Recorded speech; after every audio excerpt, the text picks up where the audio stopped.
পরে আমাকে দিতে পারেন, আমি আপনার কাপড় ধুয়ে দেব। আর যদি রান্না বান্নার প্রয়োজন পড়ে বলুন না, আমি আপনার রান্না বান্না করে দেব। এইবার বৃদ্ধ মহিলা হযরত ওমরকে ডাক দিয়ে বলে, ওমর রে, আমি তোমাকে ডাক দিয়েছি, আমি তোমার নাম জিজ্ঞেস করেছি, নাম জিজ্ঞেস করতে দেরি হয়েছে, তোমার নাম বলতে দেরি হয় নাই, কিন্তু আজকে 1 মাস যাবত এক আল্লাহর বান্দা আমার খেদমত করে, আজও পর্যন্ত তার নামটা আমি জানতে পারি নাই। হযরত ওমর বলে, আম্মা জান, আগামীকালকে থেকে আমি আপনার খেদমত করব। দ্বিতীয় দিন হযরত ওমর আসলেন এই মার খেদমত করার জন্য। কিন্তু এইবার বৃদ্ধা মহিলা ডাক দিয়ে বলে, ওমর রে, আজকের এই গভীর রজনীতে ওই আল্লাহর বান্দা এসে আমার খেদমত করে চলে গেছে। দ্বিতীয় দিন আসলেন, তৃতীয় দিন, এরপরে হযরত এসে সালাম দিলেন, আগে আগে আসছেন মধ্য রজনীতে। আম্মা জান বলে ডাক দিয়েছে, বলে আম্মা জান, আজকে আগে আগে আসছি, আপনার খেদমত করার একটু সুযোগ করে দেন। এইবার বৃদ্ধা মহিলা ওমরকে ডাক দিয়ে বলে, ওমর রে, আজকে আমার যেই ব্যক্তি আমার খেদমত করে, এই ব্যক্তিটা মধ্য রজনীর পূর্বে এসে আমার খেদমত করে চলে গেছে। কেন জানো? কারণ আজকে সে বলেছে আজকে নাকি সারা রাত সে ইবাদতের মধ্যে কাটিয়ে দিবে। এইবার হযরত ওমর মনে মনে কান্না করেন আর আল্লাহর কাছে বলেন, আল্লাহ, এই দুনিয়ার জমিনে কত ইমানদার বান্দা দেখেছি, এমন কোন ইমানদার বান্দা এখনো পর্যন্ত দেখি নাই। রাতের অন্ধকারে আসে, গোপনে গোপনে এই ব্যক্তিটার খেদমত করে চলে যায়, গোপনে গোপনে আপনার সন্তুষ্টি অর্জন করে। তাহলে তো বোঝা যায় কিয়ামতের কঠিন ময়দানে গোপনে গোপনে জান্নাতে চলে যাবে। এইবার হযরত ওমর চতুর্থ দিন এশারের নামাজ জামাতের সাথে আদায় করে আগে আগে চলে আসলেন। আজকে খেদমত করার জন্য আসেন নাই, আজকে শুধু জানতে চান কোন সেই ব্যক্তি, যেই ব্যক্তিটা গোপনে গোপনে খেদমত করে আল্লাহকে খুশি করে। এইবার চতুর্থ দিবসে খলিফাতুল মুসলিমিন হযরত ওমর বাড়ির কর্নারে লুকিয়ে আছেন, দেখবেন কে আসে।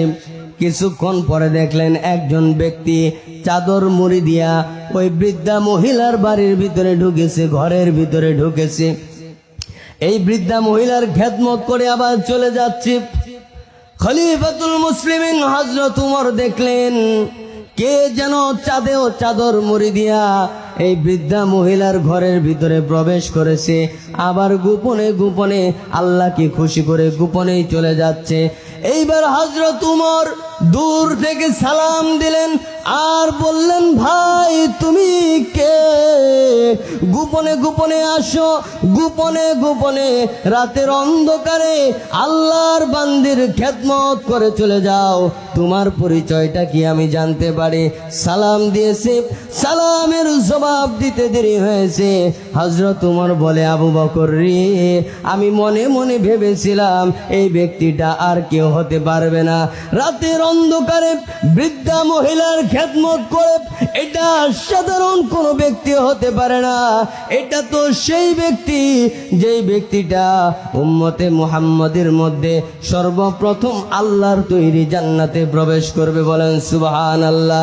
যিনি উম্মতে মুহাম্মাদীদের মুরব্বীদের লিডার হবে তিনি আর কেউ নয়, ইসলামের সর্বপ্রথম খলিফা হযরত আবু বকর। এইবার হযরত ওমর আবু বকরকে ডাক দিয়ে বলে, ভাই আপনি চাদর মুড়ি দিয়ে আসছেন বুঝে নিলাম, আপনাকে কেউ জানে না দেখে, কিন্তু জানতে চাই খলিফাতুল মুসলিমিন, আপনার দেহে চাদর আছে কিন্তু আপনার পায়ের জুতা কোথায়? আপনার পায়ে তো জুতা থাকার কথা, কারণ রাস্তার মধ্যে পাথর দিয়ে ভরা। এই কঙ্কটা তীর্ণ পথ দিয়ে আপনি হেঁটে আসেন, আপনার পায়ের মধ্যে জুতা কোথায়?